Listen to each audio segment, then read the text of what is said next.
Alright, I'm experimenting with different cameras again. Kind of to my point about, like, the last video, like, not wanting to be, like, so stuck in, like, nostalgia that I only, like, I use this thing. So I'm gonna see what I think about the one here. Already I'm not digging the camera quality, but it might just be because it's a newer phone, and it's, like, I don't know. It's also just a smaller screen, so I can't really notice the imperfections as well, but I mean it is filming at 720p, which is my ideal resolution for filming video content on this channel. So we'll see how it goes. But yeah, today I kind of wanted to, I don't know, something that's been on the mind. It's just like the concept of like negativity. This is something I feel like everyone kind of is aware of, like, oh, people online are really negative, or just like algorithms will show you very negative content.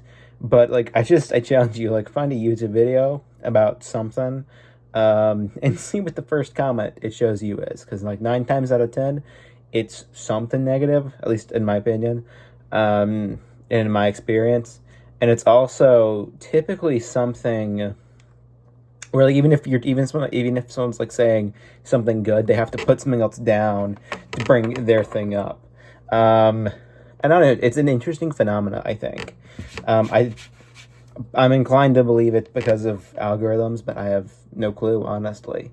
But yeah, I don't know, something to be aware of, I think. Because I feel like it definitely can, like, skew our perception of things. But in reality, it feels like these algorithms are specifically pushing specific worldviews, and they're all negative. They're all just, like, really bad and, like, horrible. And it's not even just, like, a political or whatever thing. It's just, like, no, it wants you to... I don't mean this in, like, a conspiracy theory way. It's more of just, like, oh, yeah, people are riled up by, like, negative things.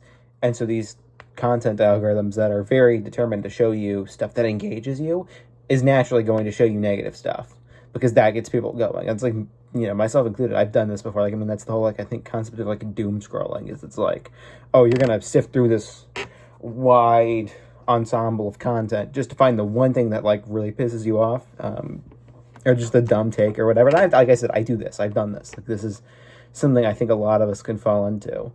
So I don't know. I don't really have a conclusive answer other than just, like, you know, I mean, just be aware of it, I guess. And maybe do what you can to counteract it. But at the same time, I don't want that to come across as, like, be, like, super, like, positive about everything, because I don't think that's the answer. I think it's just be reasonable, I guess, about, like, and obviously I don't think it's an individual person thing too. I think we can fall into that, like, you know, I can fall into, like, negative spells of things where it's just like, oh, everything's doom and gloom, whatever. And I don't think just saying, oh, be positive really helps anyone.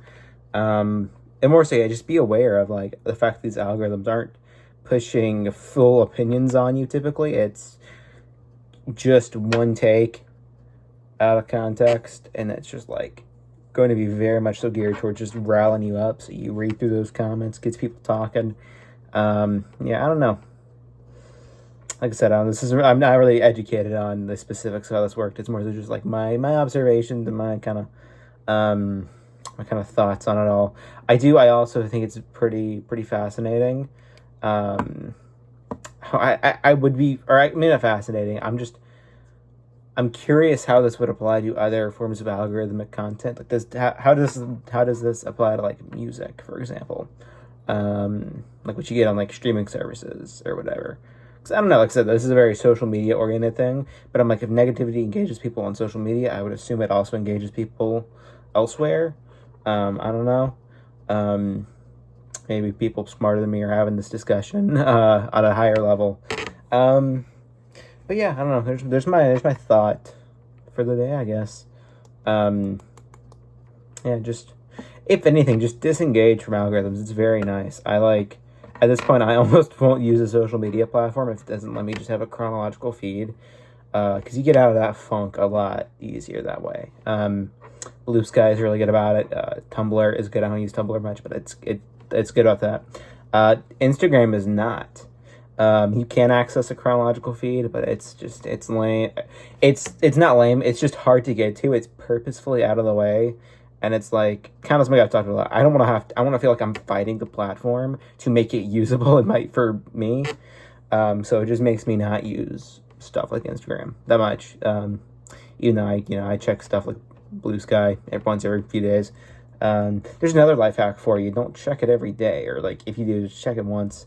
What I found very helpful is I'm only signed in on a computer that's not in my room. It's all downstairs. It's like the family computer, and I'm signed into my like social media accounts on there.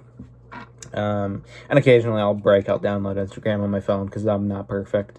But in general, I feel like that's a way better way to engage with social media if you can. Just keep it keep it dedicated to like a single device that's not with you everywhere, like your phone. I would honestly even say don't put it on like if you can. Like I get that most people don't have access to multiple computers and that's very expensive. Whatever. Like that's very true. But if you do have access to like a family computer or whatever, I highly recommend doing social media on that thing, because then. Or like just I guess the social media that you don't think is like beneficial, whatever. Like I have Discord on my phone. That's I think a little different. It's not. I don't consider it social media. It's a social app, but it's not like social media. But yeah, that's something I really like doing. And then I end up just checking it once every few days. When I'm on that computer, which I'm not. Don't do much on it. I do most of my work on my own actual computers. So yeah, I'm trying to figure out a thing with YouTube too, because, well, I don't, it is social media, but it is, whatever. It's social in the fact that anyone can post stuff, but I don't think it's as much of a user, I don't know how to put it. It's like, it's not something where your average person is going to have much reach, whereas just a random person can post a thought on Twitter and it can go big. It's not really the case here. But I am doing this, like I am just a person, just average person, just sitting down talking to a camera, and I can't do that. So I guess that's kind of social media. Regardless, tangent aside, I'm trying to figure out the best way to use YouTube as a viewer. I like doing it on the TV most of the time. However, I've also, how do I escape the algorithm, whatever, because I don't feel like I always need a content algorithm showing me crap. But at the same time, it is helpful. So I don't know. It's hard. It's weird. And at the very least, YouTube does let you pretty easily just make a subscription feed. I know most people don't use it much, but I do a lot. So that is something. But I have been experimenting with using YouTube through like an RSS reader, which is nice. But at least on the devices I use, it's a little less practical. You can still do it, but it's like, I'm using an iPad typically. I'm using this sucker typically if I'm watching YouTube on an RSS reader. That's where my RSS reading happens. Which, for those who don't know how iOS works, typically apps will have their own in-app browser, and so the in-app browser doesn't really save your sign-in data well, and so it's whatever, not really practical. It's hard to get it to you can't sign in. I can't really use YouTube Premium, whatever, and you can't really use an extension to block ads, any of that. So, it's a whole thing. But it does, at the very least, it lets you completely disengage from the algorithm. And that is a good thing about, say, something like Blue Sky. I don't know if Tumblr supports this, but Blue Sky does also just support RSS readers. So you can just subscribe to accounts through an RSS reader, and it just gives those to you in that app, and then you can click on a link, and if you want to actually engage with it. So I do also recommend that. That's also really good.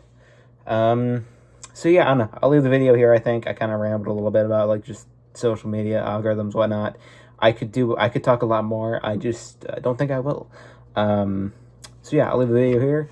Thanks for watching. The object of the day is this fun little pencil that I was drawing some concept art with last night. All right, bye.